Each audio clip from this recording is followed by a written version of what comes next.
जसा जनाबाईला छंद जगाच्या मालकाची भक्ती, हो जगाच्या मालकाची उपासना, जनाबाईचा अधिकार महान आहे, अधिकार तैसा कसं आहे, हो अधिकार महान आहे जनाबाईचा. उपासना जीवनामध्ये ती जनाबाई जगाच्या मालकाला शिव्या देते, भांडण करते, देवासोबत भांडण करते.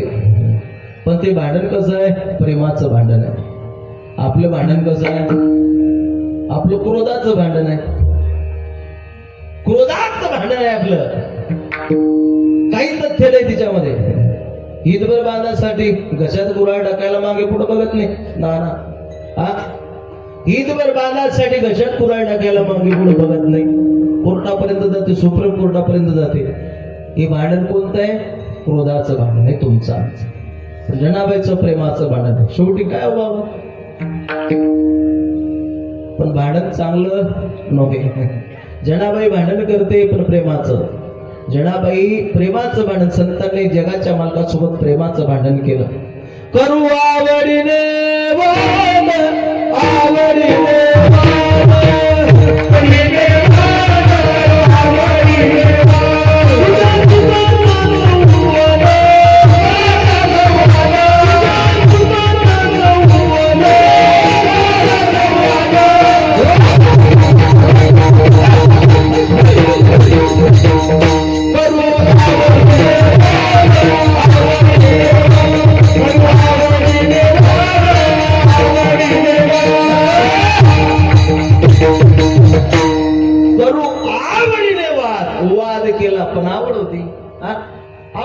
प्रेम होते म्हटले करू आवडीने वाद. अनेक स्त्रियांनी संत महान वैष्णव झाल्या, त्या स्त्रियांनी जगाच्या मालकासोबत भांडण केलं.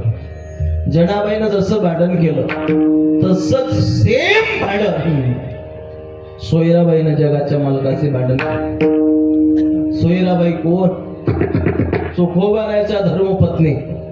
हो आता जर संत चरित्र या कथा जर सांगितल्या तर लोक लगेच सिग्नल देता गाड्याचा. कारण लोकांनी सोय पडली तशी. विनोदाची कथा गोड वाटे. काही काही तर नमुने आमच्या जोड येतात. बुवा आज कशी होऊन जाऊ देता, आज कशी होऊन जाऊ द्या. तमाशाची याद ना आली पाहिजे. त्याला हा समाज आहे कारणीभूत. लोकांनी हे कीर्तनकार नाचवले आणि ही कीर्तनाच्या तारखा भेटायसाठी पाय घुंगरही बांधते. म्हटले दादा, अरे अनेक स्त्रियांचे, अनेक संत स्त्रियांचे चरित्र आहे. सोयराबाईचं चरित्र बघा, ऐकलेलं नसेल कधी. गोड चरित्र आहे. काय अधिकार होता सोयराबाईचा, जगाच्या मालकाला शिव्या देते. कर्ममेळा फोडत आला, आई आई आई चल. म्हटले काय झालं रे बाळा. आई माझ्या बाबाला गाड्याला झुंपलं ग चल. सोयराबाई सारवत होती. तो पोतारा फेकून गेला आणि लगेच परत आली. त्या महाद्वारापर्यंत आली. काय केला अन्याय माझ्या मालकानं. पांडुरंगाच्या चरणाला स्पर्श केला एवढाच माझ्या मालकाचा गुन्हा आहे. आम्ही पांडुरंगाचं दर्शन घेऊ नये का, तुमचा देव आहे का, बहुजनांचा देव नाही. आम्ही महान समाजामध्ये जन्माला आलो म्हणून अपवित्र झाला देव. अपवित्र झाला देव. माझ्या मालकाला गाड्याला झुंपलं. बडव्यांची तर धुतली पिटली काढलीच, पण जगाच्या मालकाला शिवे देते ती सोयराबाई. जगाच्या मालकाला म्हणते पोट पोचण्या. काय बोलले, पोट पोचण्या. ज्या वेळेला तुला काही खायला नव्हतं त्यावेळेला या सोयराबाईच्या घरी येत होता आणि म्हणायचा, सोयरा काही आहे का ग, काही आहे शिळ पाक खायला, पोट पोचणे येतो. आता येतो माझ्या मालकाचं जीवाचं बरं वाईट होऊ दे. मग ही सोयराबाई तुला कधीच चांगलं पाहणार नाही, तुझ्याशी चांगलं बोलणार नाही, तुझी भक्ती करणार नाही. अरे तुझ्या तोंडाला काळ फासल्याशिवाय मी राहणार नाही. हा अधिकार सोयराबाईचा. आणि जगाच्या मालकाला पोट पोचण्या म्हणता क्षणी गाड्याला झोंपलेले चोखोबाराया म्हणतात, ए सोयरा त्या जगाच्या मालकाला पोट पोचण्या म्हणू नको. तो कसा आहे माहित आहे का? सुखामुळे करते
संतांचा देख नावी तो माझा हे भांडण सोयराबाईने जगाच्या मालकासे केलं.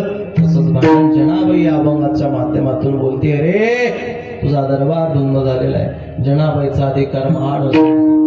तिने जगाच्या मालकाला बोलवावं. परभणी जिल्ह्यात जन्म ज्या जनाबाईचा आहे त्या जनाबाईनं पंढरीची वारी केली आणि जगाच्या मालकाच्या पुढे उभी राहिली. रावडामध्ये उभी राहिली. जगाच्या मालकाला टक टक टक टक टक टक टक टक टक टक टक टक वाजायला टक टक टक टक जगाच्या मालकाला बघायला लागली. जगाच्या मालकाला बघता क्षणी तिला असं वाटलं की याचं माझं नातं कितीतरी युगाचं आहे, नाही का? युगाचं नातं आहे. आणि आज याची भेट झाली. काय भाव आहे? भेट तुझी रे युगाची, साथ दिलीस तू मला प्रेमाची. जनाबाई जगाच्या मालकाला बघायला लागली. हो, त्या पोलिसांनी सांगितलं, शिपाई होता पुढं, चल ग बाई पुढं चल. वारकरी 84च्या फेऱ्यामध्ये जनाबाई बाहेर आली. बाप म्हटला, चल बेटा झाले आता दर्शन, घरी निघायचं आहे आपल्याला, घरी निघायचं आहे. बाबा मी घरी येत आहे. कुठं राहायचं? दामा शिंपीच्या घरी ठेवलं. राजा आई गुण आई दोघी सासू सुना. दामा नामा